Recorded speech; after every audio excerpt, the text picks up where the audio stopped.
बिस्मिल्लाहिर्रहमानिर्रहीम। अस्सलाम वालेकुम नाज़रीन कराम, मैं हूं मखदूम शहाबुद्दीन और आप देख रहे हैं मेरा फेसबुक और यूट्यूब चैनल। उम्मीद करता हूं आप सब लोग बखैर आफियत होंगे और जहां भी होंगे अपने अहले खाना समेत खुश भी होंगे और महफूज भी। नाज़रीन कराम, इस वक्त मुल्क में जो सियासी सूरत हाल पैदा हो चुकी है, इस पूरे के पूरे सिनेरियो में अब मार्शल लॉ का ख़तरा जो है वो भी मंडलाना शुरू हो चुका है।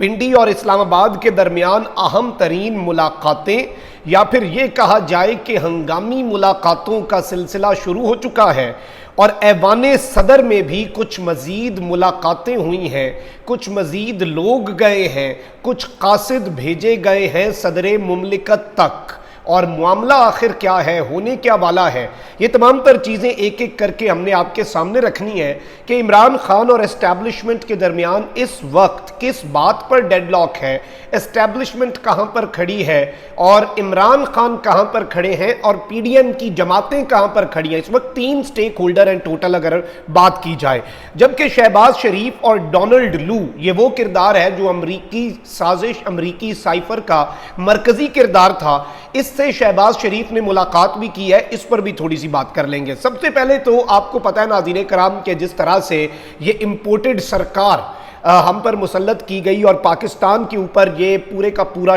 टोला, ये एक पूरा भानमती का कुंभा, कल फिर इन्होंने 3 वज़रा का इजाफा कर दिया है, मुआवने खसूसी का 72 की काबीना बन गई है और ये मुल्क के साथ सिर्फ और सिर्फ जुल्म करने आए हैं। 2 मकसद लग रहे हैं, एक ये कि अपने आप को एनआरओ दे दें, दूसरा ये कि जी अवाम से बदला ले लिया जाए। अब जाहिर बात है शहबाज शरीफ साहब जो है इनकी अभी जो बाइडन से भी मुलाकात होनी है, लेकिन इस मुलाकात से पहले शहबाज शरीफ ने डोनाल्ड लू से मुलाकात की है। ये वो अमरीकी मुआविन वजीर खारजा या सेक्रेटरी ऑफ स्टेट है जिसने पाकिस्तान के सफीर को धमकियां दी थी और जिसके अल्फाज को गैर पार्लिमानी और जिसके अल्फाज को गैर शाइस्ता करार दिया था पाकिस्तान की नेशनल सिक्योरिटी कमेटी ने, जिसमें पाकिस्तान के तीनों सर्विसेज चीफ थे। और फिर अमेरिका से इस मरासले पर एहतजाज भी किया गया था हमारे फॉरेन ऑफिस की तरफ से। लेकिन शहबाज शरीफ साहब ना सिर्फ इस शख्स से मिले हैं और रियासत का जो बयानिया है वो इन चीज़ों से कमज़ोर होता है, रियासत इन चीज़ों से कमज़ोर होती है। और अब पाकिस्तान तहरीक इंसाफ को बड़ा वाज़े इंडिकेटर मिल रहे हैं। डॉक्टर शीरी मज़ारी ने इस पर बात की है, बाकी भी, कि पहुंची वहीं पे खाक जहां का खमीर था और जहां से ये सब किया गया। और एक ऐसे मौके पर जब इंपोर्टेड हुकूमत के दिन गिने जा चुके हैं, इनके जाने की बातें हो रही हैं, शहबाज शरीफ की अमेरिका में ये होने वाली मुलाकातें भी बहुत ज़्यादा अहमियत की हामिल हो चुकी हैं। बहुत से लोग ये सवाल उठा रहे हैं इन मुलाकातों पर कि कहीं इनमें आखिरी लाइफ लाइन तो नहीं अमेरिका से मांगी जानी, कहीं अमेरिका को ये तो नहीं कहना कि फिर पूरे रिजीम चेंज ऑपरेशन का फ़ायदा क्या था, अब भी कुछ करें, अब भी जादू की छड़ी चलाएं, कुछ तो हो, कुछ मौजज़ाती करें ताकि ये हुकूमत बच सके। अब ये तमाम तर चीज़ें एक तरफ है।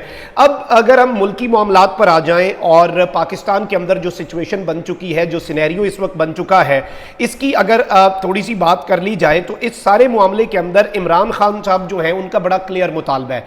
एक तो वो अर्ली इलेक्शन चाहते हैं और दूसरा वो चाहते हैं कि आर्मी चीफ जो है वो ना तो ये वाली हुकूमत आर्मी चीफ का तयन करे और ना ही जो केयर टेकर सेटअप है। और केयर टेकर सेटअप को तो वैसे ही नहीं करना चाहिए, इतनी अहम तरीन तयनाती, इतना बड़ा फैसला निगरान हुकूमत नहीं कर सकती। एस्टैब्लिशमेंट जो है वो अर्ली इलेक्शंस के ऊपर एग्री करती है, लेकिन जाहिर बात है चीफ की अपॉइंटमेंट पर और कुछ नामों पर, कुछ मामलात के ऊपर डेडलॉक बरकरार है।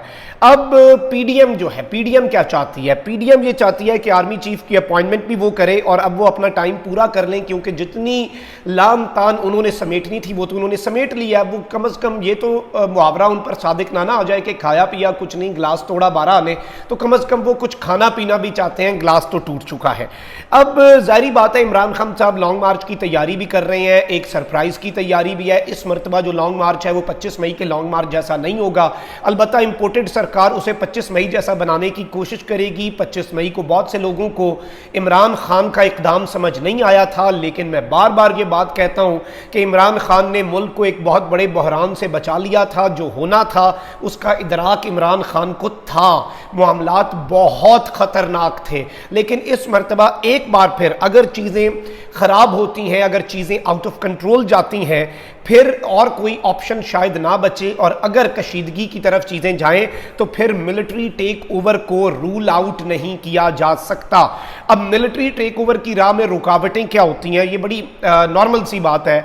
मिलिट्री टेक ओवर के अंदर नाज़रीन किराम कुछ इंटरनेशनल रुकावटें भी होती हैं, प्रेशर होता है, जैसे वेस्टर्न कंट्रीज जो हैं वो सैंक्शन कर देती हैं कि इस मुल्क में डेमोक्रेसी नहीं है, और फिर ऑब्वियसली अरब ममालिक, चाइना तो obviously they prefer it, but western countries को एक नाम नेहाद जमहूरियत के जो अलमबरदार हैं उन्हें सैंक्शन करना पड़ता है, बहुत सी पाबंदियां लगती हैं, लेजिटिमेसी जो होती है गवर्नमेंट की वो नहीं होती। लेकिन इस वक्त अगर वेस्टर्न ऑब्जेक्शंस को भी देखा जाए मार्शल लॉ की बात, तो ये तो इस वक्त पे मार्शल लॉ उन्हें भी सूट कर सकता है, क्योंकि कुछ ऐसी नीड्स होती हैं जो पॉलिटिकल लीडरशिप नहीं फुलफिल कर सकती। इससे पहले भी जब जब मार्शल लॉ लगे हैं उनमें बहुत सी ऐसी ज़रूरियात पूरी की गई हैं जो सिर्फ मार्शल लॉ के दौर में ही ज़रूरियात पूरी की जा सकती थी।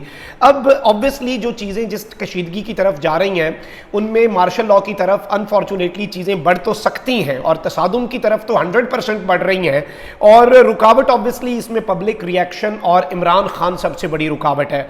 साबिर शाकिर साहब ने भी एक ट्वीट किया है कि इमरान खान ऐसा कोई कदम नहीं उठाएंगे जिससे मार्शल लॉ लगाने का मंसूबा और ख्वाहिश पूरी हो सके।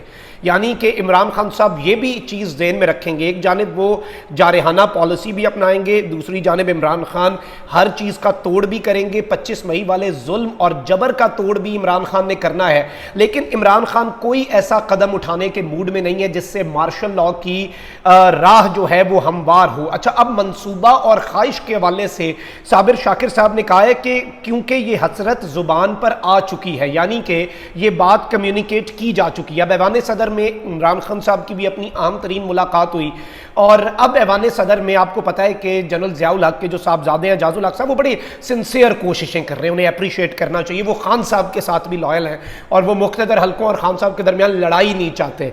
तो अब जी इन्होंने जो मामला किया है उस मामले के अंदर मैं आपको ये बता सकता हूँ कि सदर मुमलिकत से मुस्लिम लीग ज़िया के सरबराह एजाजुल हक साहब जो है उन्होंने एक अहम तरीन मुलाकात भी की है, और इस मुलाकात के हवाले से भी यही उम्मीद जाहिर की जा रही है कि इसमें इस तरह के तमाम तर मामलात, ये तमाम तर ऑप्शंस जो इस वक्त डिस्कस हो रहे हैं, क्योंकि मुख्तदर हल्कों के बारे में अगर बात की जाए तो वो इस वक्त फंसे हुए हैं।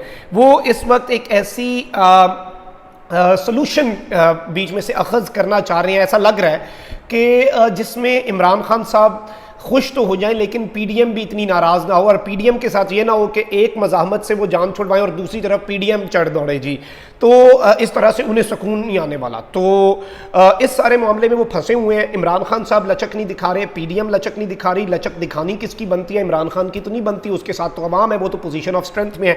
जब आप बार्गेन कर रहे होते हैं, जब आप डील कर रहे होते हैं, जब आप पावर पॉलिटिक्स कर रहे होते हैं, जब आप सियासत के मैदान में होते हैं, उसकी मानी जाती है। लचक दूसरा दिखाता है जो कमज़ोर होता है, और इस वक्त अगर रेजिस्ट ना करने की पोजीशन में कोई है तो वो ये इंपोर्टेड सरकार है। अब ये बेशक चीज़ों को गवर्नर रूल की तरफ ले जाना चाहें, जिस तरह भी करें, लेकिन मामलात ख़राब होंगे, और इस मरतबा पाकिस्तान तहरीक इंसाफ तैयारी से आएगी। इमरान खान माहौल बना चुके हैं, इमरान खान पहले कह चुके हैं कि क्या मुल्क को बचाने का ठेका मैंने लिया हुआ है सिर्फ, यानी ये 25 मई की तरफ हमेशा रेफर करते हैं। तो अब अगर इमरान खान साहब को बड़ा मोहतात रहना होगा कि चीज़ों को इस तरह से लेकर चलें कि मामलात जो हैं वो कहीं पूरे निज़ाम के वो लपेटे जाने तक ना चले जाएं, क्योंकि वो फिर ऑब्वियसली किसी के हक में नहीं, और वो नहीं होना चाहिए। जमहूरियत का तसलसल बहुत अहम है, और ये सिर्फ मुल्क के लिए नहीं, रियासत के लिए नहीं, जमहूरियत के लिए नहीं, बल्कि इदारों के लिए भी ये बहुत ज़रूरी है। क्योंकि मैं हमेशा ये बात करता हूँ कि ऐसा मामला हो, ऐसी चीज़ें होनी चाहिए मुल्क में कि पाकिस्तान की भी बेहतरी हो, पाकिस्तान की रियासत की बेहतरी, और पाकिस्तान के इदारों के हक में भी हर फैसला बेहतर होना चाहिए। इदारों को मुतनाज़ा नहीं होना चाहिए, क्योंकि ये इदारे हमारी बका के ज़ामिन भी हैं, और ये बात खान साहब भी बड़ी दफ़ा रिपीट कर चुके हैं। तो ये अभी तक का ताज़ा तरीन सारे का सारा सिनेरियो है जो अभी तक बिल्डअप हुआ है। कुछ मज़ीद चीज़ें इकट्ठी होती हैं तो वो आपके सामने रखेंगे। अपना बहुत ख्याल रखें। अल्लाह निगहबान। पाकिस्तान जिंदाबाद।